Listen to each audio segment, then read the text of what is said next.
Federica Brignoni's gold. Rai 2 got 4.55 million viewers, the best since Turin. And Norway, I like this one.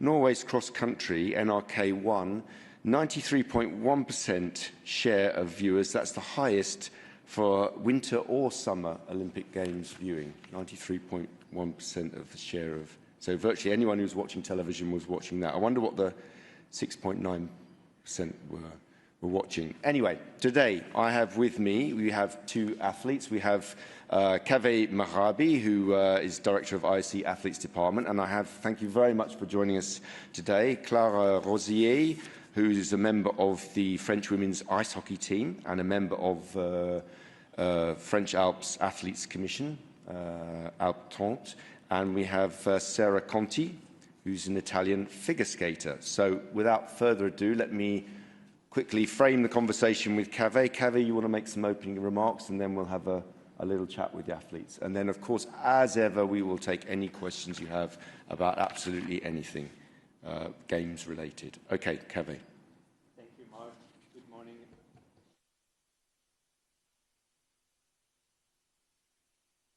Perfect. Good morning, everyone. Thank you, Mark.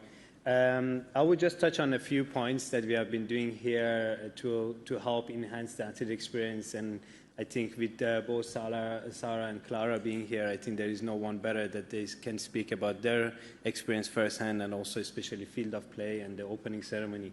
But as you may know, our team and the IOC is present in all 6 clusters to make sure that we enhance and provide the same experience to all athletes across the 6 different clusters. This is done also together with all our sponsors and top partners who have been doing an incredible job in providing a very unique experience to athletes. I'm really happy to report to you that in addition to the Samsung phones that all athletes have received, we have also over 2,100 athletes that they have benefited from athletes, one of the programs that the sponsors and the top partners are providing in the village. Just to give you a few examples, you know that since Paris we have the Mind Zone with Powerade. It has been hugely successful both in Paris and also here across the 6 different clusters. We have a special program with Airbnb to help athletes to unwind and basically celebrate their achievements here after the Milano Cortina games, where they get a credit from Airbnb to go and benefit from that. And then we also have, as you have seen, the athlete moment with TCL and OBS. So I'm sure you have seen some of those incredible images that athletes, after their performances, they have been able to connect with their friends and family back home. So these are some of the examples of the different programs we have to really help and enhance that athlete experience and make sure the games are very, very unique. Also on social media, I know you like numbers. So athletes themselves, they have generated over 1.3 billion social media engagement. That is about 500,000 per athlete in average. We think that is super interesting, and we are very proud that athletes are super keen to share their experience themselves. Athletes together, collectively, they have over 920 million followers. And you will be interested to know that Jutta Leerdam, the Dutch skater, she has alone generated over 100 million engagement on social media. And the most appealing content from the athletes has been the behind the scene. And again, we are very proud of this because it's the change in our guidelines and the regulations that we made since Paris, which enable athletes to share their experiences firsthand. And we are really happy to see that is working, and athletes are very happy to share their experience themselves. So, Mark, maybe I stop here and over back to you. Thank you. Thank you very much. Okay, I'm going to kick off by just quickly asking Clara a question.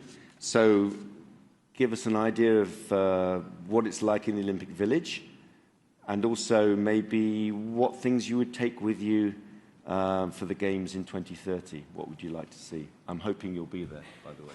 I hope to. No, it has been like an amazing experience. Like, it was our first time, so to be in the village, to get to meet all the other athletes, to get to meet the legion hockey. Like that has been like awesome to be able to share things with other people, and like I have like a sport team, but like the Olympic, it's also something else. And now we feel that we have like a really big team with the country, like Team France. So that was like really amazing and special to live. And like the atmosphere at the village is like really good. We have good condition there, a lot of chill space to be and share moments with people, watch the other competition. So like that's something that was really nice.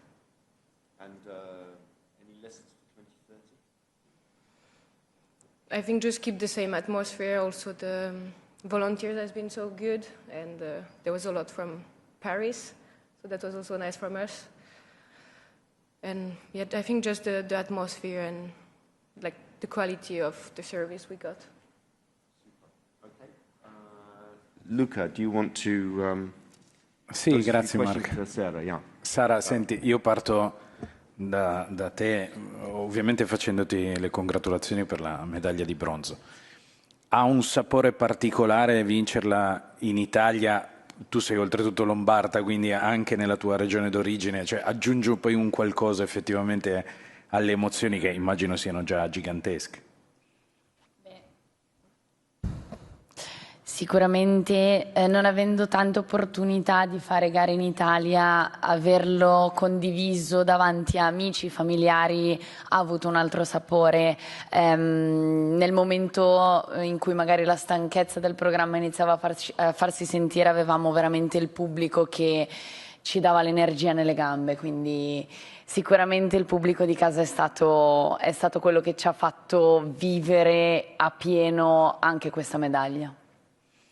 Mi sposto anch'io sul villaggio, ma poi lasciamo lo spazio alle domande.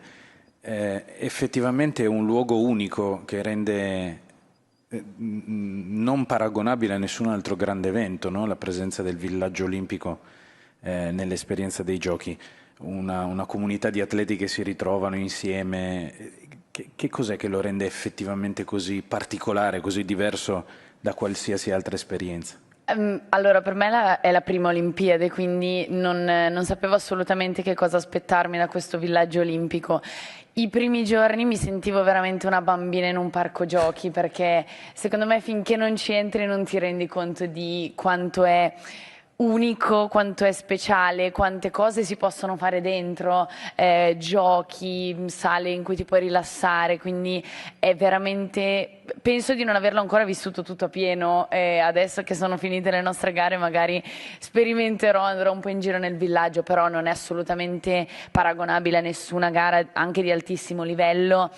E a me la cosa che più mi piace di tutte è la condivisione, da italiana, soprattutto poi momenti dei pasti in cui ti siedi a tavola e ti vivi il pasto, non mangio e me ne vado, con tutti gli atleti. È raro che sia con gli atleti delle mie discipline, proprio perché mi piace condividere questa cosa con tutti gli altri, quindi non vedevo l'ora di condividere, soprattutto con poi short track e pista lunga che li conosco bene, siamo molto legati, non vedevo l'ora di vivere questa cosa.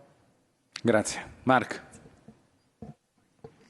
Thank you very much. Okay, let's take some questions. As ever, we answer anything at all, but you have some athletes and you have director of athletes here as well. So if we want to start with some questions or any questions, there seems to be. Oh yeah, okay, yeah, gentleman here in the middle.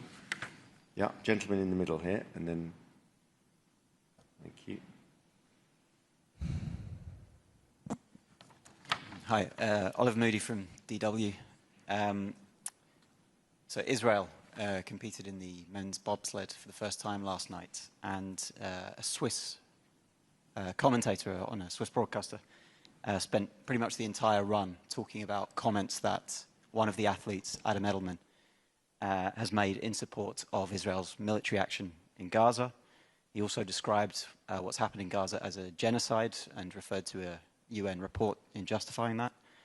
And finally, he pointed out that, or he suggested that Russian athletes who have publicly supported their country's military action have been banned from these games, which seemed to suggest that there is, in his mind, a disparity in how athletes from different countries are being treated. So does the IOC have any comment to make on either this snippet of commentary generally or on what seemed to be an accusation of double standards? Yeah, I mean, I'm not, I would remind everyone involved, however tangentially in the Olympic Games, of the values and the charter and the idea of us trying to bring people together despite what's happening in the rest of the world. But in terms of specific comments by a commentator on one specific broadcast, I think that's a matter that you need to refer and ask questions to the broadcaster. That's not a question for us at this stage. Yeah, another question. Yeah, Reuters there, and then we'll... Carlos Grumman from Reuters. Is the IOC looking at all into this, these claims of ambush marketing by a Dutch speed skater who, after her competition, showed a different type of brand of clothing than the one that is officially the clothing line of the Dutch skating team? Thank you. I'm not actually aware of that one in particular. We do actually have Anne-Sophie Voumar, who's head of director of TMS, here tomorrow, so we can go into that one in more detail. But as it's I don't know the story, but as it's an allegation of ambush marketing against the Dutch NOC, it's probably a question for them. But you know, we try to give the athletes as many chances to express themselves in the way that they want to. But during the games, we have to, for reasons that we want to bring money to the Olympic movement that we can redistribute, we have to keep pretty strict rules. But I think Anne-Sophie probably better to answer that one tomorrow. Yeah, gentleman here. Yannick Schneider, ZDF TV. To Mr. Adams, 2 questions about the doping case about Rebecca Pasla. First, in general, the appeal court of Italy's National Anti-Doping Agency has ruled that Pasla can now compete in the Olympics after she quickly provided information that she ate from the same Nutella glass and the same spoon than her mother that has cancer. However, there could still be appeals later on. What is the IOC's assessment in general of the case? That's the first one. And the second one would be about dry blood spots. In general, the WADA decided against allowing dry blood spots, short DBS, to be frozen and retested in a later date. In the Pasla case, experts say it would have been very helpful. The DBS could have been analyzed and compared with the urine sample, for example, and there would have been evidence for or against doping from Ms. Pasla. Now it may be that lawyers and courts will decide. So will expensive lawyers rather than anti-doping authorities soon be deciding who's banned and how? Yeah, good question. I think it's probably best directed to WADA. As you know, they're independent from us, and they're in charge of the whole anti-doping process. And that's actually one of the reasons why, as the Games organisers, we gave that responsibility to WADA and the ITA. So I think your questions, particularly about blood spot, I'm certainly not, and an expert, and those people are. So they will give you a much, much better explanation. As for the specific case, again, it's an active case. I understand it's not finished yet. It could carry on. So again, it's a question for WADA. Yeah, you can ask again, but I'll probably give you a similar answer. I still try. In general, for the IOC, when there's a prominent doping case and then there's a lot of articles stating a reason with Nutella glass and stuff like that. It happened in the past, not in the IOC, but in tennis, for example. Is this a good thing to cause, like, because people raise eyebrows when it comes to this kind of explanations, that if you are not so much into anti-doping is maybe not explainable in a way for a normal person? Yeah, I mean, I think, again, I'm not going to answer questions on behalf of WADA or on behalf of anybody, but I think everyone is entitled to a fair hearing. And sometimes there are some very good explanations for cases. I don't know about this one in particular. It's not one we've been involved in because we try to keep the whole anti-doping thing separate from the IOC. Obviously, we want people to try to concentrate on sport. That's what we're here for. Yeah, gentleman, I think from Norway over there. Johannes Knut, Süddeutsche Zeitung, Germany. The colleague is up next. FAZ is up next, probably. Probably a question for Luca. There have been reports about 2 fans from Greenland, I think, who held up a flag in the stands of the hockey arena, and then they were asked politely to take it down due to safety reasons. And also, I think there are guidelines in the IOC, there are IOC guidelines that encourage fans to bring flags only from countries who are participating in the games, countries or territories. Now, there have been reports also about Russian flags in the stands. I'm not sure if they were taken down as well. Maybe you could just explain how LOC officials are encouraged to enforce these guidelines, or what is their strategy in that regard? And maybe also a question, if I may, to Clara. There have been reports, I mean, as from an athlete's point of view, the French Alps preparation have been married in some kind of personal debates about leadership. Are athletes worried in any way that this is affecting the preparations, or from your perspective, is everything going as smoothly as you could wish for? Thank you. Parto io. Regole molto, molto precise che ovviamente condividiamo insieme ai colleghi del CIO, sono peraltro espresse anche sui biglietti, e nella fase di acquisto dei biglietti stessi sono chiarite quelle che sono le regole. Gli accessi ai controlli vengono fatti in maniera scrupolosa, e il personale all'interno delle venue competitive interviene nel momento in cui vengono evidenziate dei breach alla regola. Quindi assolutamente l'attenzione è massima. Quando qualcosa scappa vengono immediatamente posto rimedio, e la sensibilizzazione che facciamo nei confronti dello staff che opera all'interno delle venue è massima. Yeah, I should just add on that approved flags, regional flags, we've had Scottish flags, we've had other flags, we have US state flags. I think we just try to have a sensible approach to these things, because very often an overreaction can be actually worse than the issue in the first place. So we try to have a sensible approach. But as I say, approved kind of regional flags have been flown in the past. Clara, do you want to say a quick word about Alpes 20? I don't remember exactly what was the question, but like it didn't really bother me. Like I was focusing in this Olympics. It was our first one. It was a big thing. We needed to be prepared, and like I'm happy to be part of the athlete committee for the next Olympic, and it was a great experience for me to be here, learn how the Olympic works, and then now I can have like a bigger voice in this committee, and yeah, it was good to be here to get the experience. Let's do FRZ, then AP, and then we'll do Philip Barker there. Thanks, Mark. Christoph Becker, Frankfurter Allgemeine Zeitung. A question to Mark or Luca, I don't know who wants to answer, who can answer. There's a report in Corriere della Sera today that says that there are preparations starting for a potential visit by the President of the United States in case the US hockey team, men's hockey team, makes the final on Sunday. Is that report correct? And is the prefecture and the Questura preparing for such a visit? I think you probably already know what I'm going to say. You wouldn't expect me to comment on the movements of heads of state, and I'm not going to disappoint you because I'm not going to. If you have a question on that one, I think you probably have to pose it to the White House, but certainly at this stage we won't comment on the movements of any head of state. Yeah, let's go to AP there, and then Philip, and then we'll come across here to the side. Thank you, Mark Grendebar. If I can come back later to you, Mark, with a question, but I've got an athlete question first.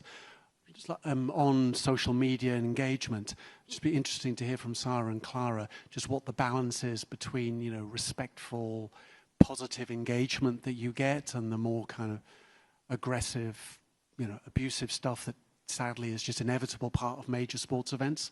And Kaveh, we know that, you know, the IOC and sports bodies have got good AI systems in place to intercept this and protect athletes, but the flaw in the system is that the social media platforms have little or no interest in policing and moderating, because it seems that hate and abuse is a good business model for them. They quite like that. Are relations with the social media platforms getting better? Are you having more progress with them in trying to police their platforms and protect the athletes? Sarah, do you want to maybe say a few words, and then Clara? Yeah. And I don't know if Kaveh would like to add a little bit too. Yeah. So Sara first. Sì, sicuramente c'è stato un aumento di tutto quello che è la parte dei social. Inevitabilmente cerchiamo sempre di condividere quello che possiamo dall'inizio, quindi abbiamo notato che ovviamente la condivisione del villaggio piuttosto che delle giornate tipo degli atleti aiuta tantissimo a crescere sotto questo punto di vista. Per quanto riguarda noi nella nostra disciplina c'è stato un immenso supporto, soprattutto nei commenti. Abbiamo visto sicuramente qualcosa di non bello, quella parte purtroppo c'è sempre, le critiche ci saranno sempre. Ho visto qualche giorno fa l'intervista di Francesca Lollobrigida, dove hanno attaccato tantissimo appunto lei e il figlio, quindi le cose negative ci sono sempre purtroppo, però devo dire che per quanto riguarda noi, in questo caso i commenti positivi, l'appoggio di tutta l'Italia e dei fan è molto più grande.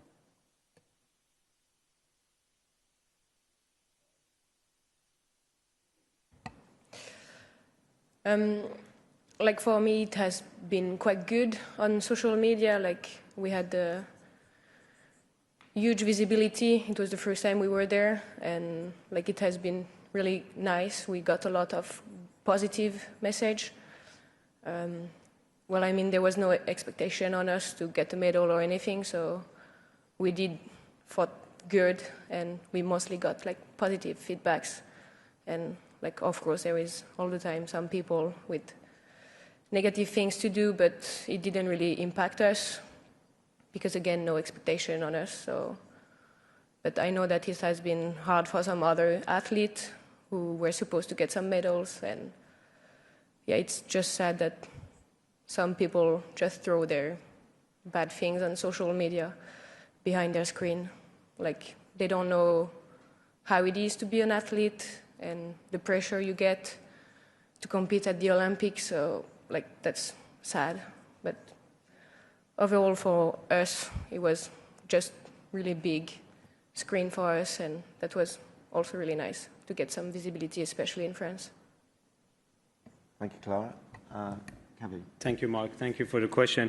I think the first point is actually, I mean, you hear it directly from Clara and Sara, the vast majority of the engagement is really supportive and is positive. And it's thanks to the games that also athletes from all over the world, some of them that might not be really known outside their own sports, they truly get a global platform, and they really increase their social media followers, which believe and we know that it will help them also throughout their career after for even sponsorship and so on. So I think it's very important to focus on that part that is very, very positive, that we are able to literally put any athletes on the global stage and showcase their performances. At the same time, you're absolutely right. Sadly, it is part of the social media. We all see it and hear it. So to come to your specific question, yes, we are working very, very hard with all the platforms to make sure that when there are abuses, and there is an AI system that, as you referred to since Paris, that is taking down the abusive comments, there is unfortunately the balance between what we would deem inappropriate versus something that the social media platforms themselves can actually take down because of the different regulations within the platforms and countries. But the last thing I also want to highlight is that every time that we notice a case, regardless of if the social media platform cannot take the comment down, our safeguarding team that is exactly trained for this, they always reach out to the NOCs and to the athletes to make sure that that athlete gets the appropriate support from IOC as well as we know that in all these cases, the teams, of course, are also very supportive, and the special people that are trained for these kind of cases within the National Federation and IOCs, they provide support. So, but we always actively engage to make sure if there is anything we can provide as an IOC to support the athletes, we do that. Thank you. Okay, Philip Barker there, and then we'll come across. Yeah, we have a few others. Morning. This is a question probably for Kaveh, actually. You'll have seen what's happening in Tehran at the moment, and indeed demonstrations here in Milan. I witnessed this the other week. I just wonder whether you could give me an update. I know the IOC received representations over the athletes who were being threatened in Tehran with death and so forth. And I wonder also, now that Soraya is an IOC member and a member of the Athletes Commission, have you been able to get her to be involved to intercede and see whether she can use her influence to ameliorate the situation? Thank you. I'm happy to answer. I think that's the beautiful thing about the Olympic movement, that we are truly a global movement and we have representatives from all over the world. And that's what is probably making us one of the differentiation factors with any other movement, that we are really global. I think you know, I'm a proud Iranian myself, and of course have really proudly represented Iran at the Olympic Games. When it comes to supporting athletes globally, sadly there are many things happening around the world that is maybe is different than what you would want this to be, but of course we are always there to support athletes no matter what the challenges are. And in case of Soraya, she will of course be an active voice within the movement. She has had an incredible career, and of course she will be helping us to support athletes across the world. In a specific case, though, is she actually making representations because there were athletes who were being threatened in much the same way that they were in Belarus a couple of years ago, and the IOC took a stance there, didn't they? Every time there is a specific case, we work with the National Olympic Committee and the sports movement within the territory. So in this case, if you are referring to Iran, we always work with our partners and stakeholders within the country to address the issues. And of course, that's part of our role as well. And we have been many times very, very successful. But also, you know, that is the common practice of the IOC. We do this with quiet diplomacy rather than making it in the public domain. Thank you. Okay, let's go over this side. So, gentleman here, Reuters at the back, I think. Hi, this is Hiro Kitora from Asahi Shimbun, a Japanese newspapers. This question is for the athletes, Clara and Sara. So, about the Mind Zone, have you had a chance to experience that space? And if so, can you share some of your thoughts? And if not, how do you think that space will protect the athletes' mental health? Thank you.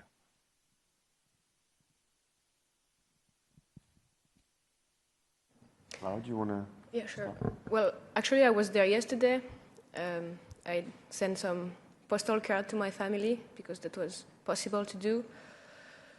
And I think it was like a really good place to chill and like relax. There was different like things to do there in calm and peace. So I just went there to send my postal card. But like I know some of my teammates went there and like were able to like relax there, and I think that was like really good. And like everyone needs different things to relax. So like that was a good place to be.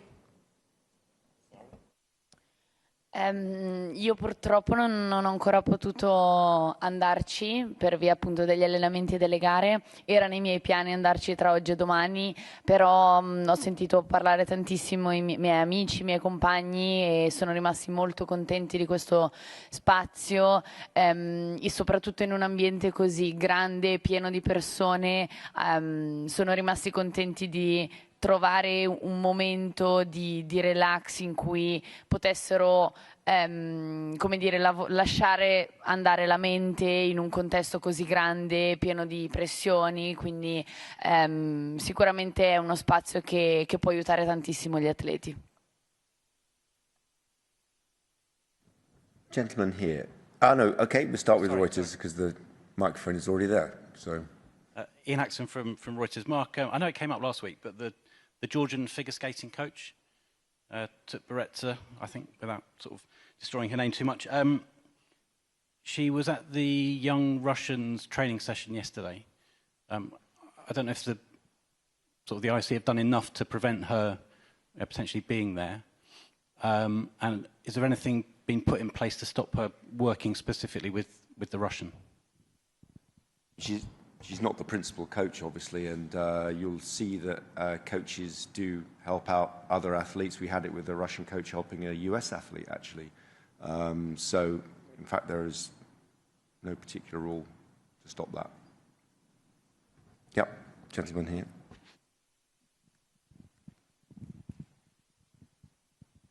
Good morning, everybody. Frédéric from sportguy.com. I have two questions in French, my country. La première concerne les athlètes. Est-ce que vous avez été consulté en amont sur l'organisation du village, les parties communes, les menus avant les Jeux Olympiques? Et puis pour vous aussi, Kaveh. Et la deuxième, pour l'organisation, est-ce que l'on peut savoir quels sont les 5 ou 6 pays qui ont généré le plus de visiteurs dans les stades de compétition? Merci.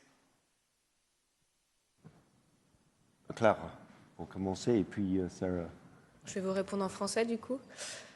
Alors, non, nous, on a eu la chance de rencontrer des athlètes françaises qui avaient déjà fait les Jeux, Alison Pinault, par exemple, et Marie Dorin. Donc, on a pu partager et essayer de savoir, en fait, ce que ça allait être, parce qu'on n'avait aucune idée. Et on n'a pas forcément eu d'autres informations de la fédération ou quoi que ce soit, vu que c'était une première. Donc c'était vraiment intéressant d'avoir un échange avec ces athlètes-là qui nous ont dit comment ça allait être. Après, on avait la version jeu été et la version jeu hiver. C'était aussi bien de comparer les deux. Et on savait du coup plus ou moins à quoi s'attendre. Et c'était, je pense, vraiment intéressant pour nous de se préparer à ça et pas d'arriver ici et d'être juste happé par tout ce qui se passe. Donc d'avoir pu partager ces moments-là, c'était vraiment intéressant et de nous préparer. Ça va, c'est beaucoup la même chose, mais c'est quand même relativement bon.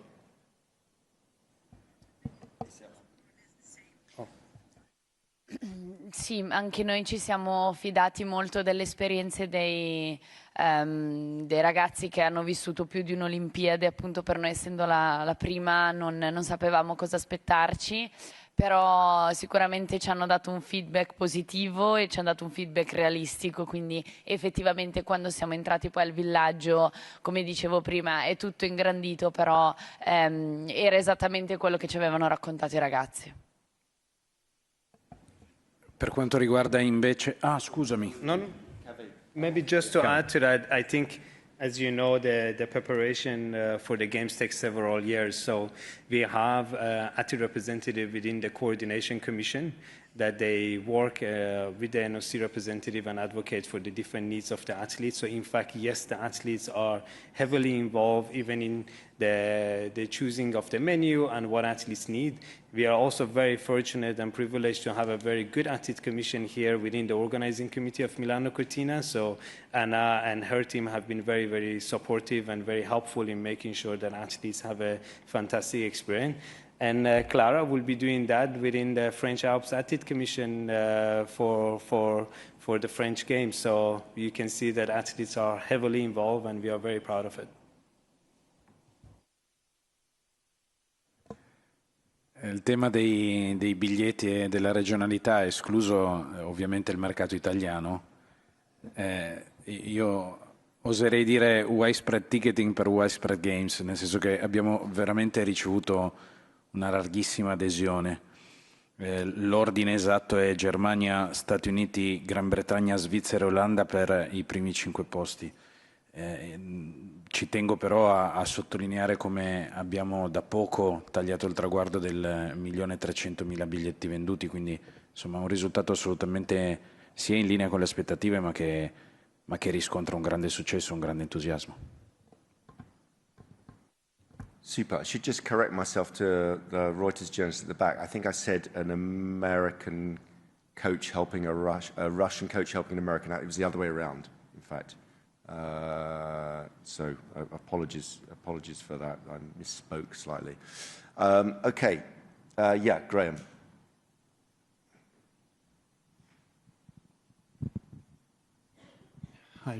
Returning to an old subject, but it keeps bringing itself back to the fore. I mean, there's 3 foundations of organising the LA Olympics: the chair of the organising committee, the mayor of the city, and the governor of the state. When one of those 3 says that one of the others should go, how can you ignore that? I mean, what is going to be the tipping point for the IOC to elevate its engagement in this issue? Yeah, I mean, I'll give you, I guess, a kind of similar response to earlier in the week, and this is obviously a matter for the board of LA 28 still at this stage. As you know, an independent law firm looked into it, and it's up to the board to draw their own conclusions. I understand there are many conversations happening at this moment, but I will not make any further comment. Let's say that. Yeah, question from the mountains we have. 2 from the mountains. The first from Pian Huang from National Public Radio, who asks which events and venues have been the most well attended so far. That might be one for Luca. And also from Rob at gamesbids.com to Kaveh, who says there seems to be less NOC hospitality houses for athletes than at previous games. Can you confirm if this is true?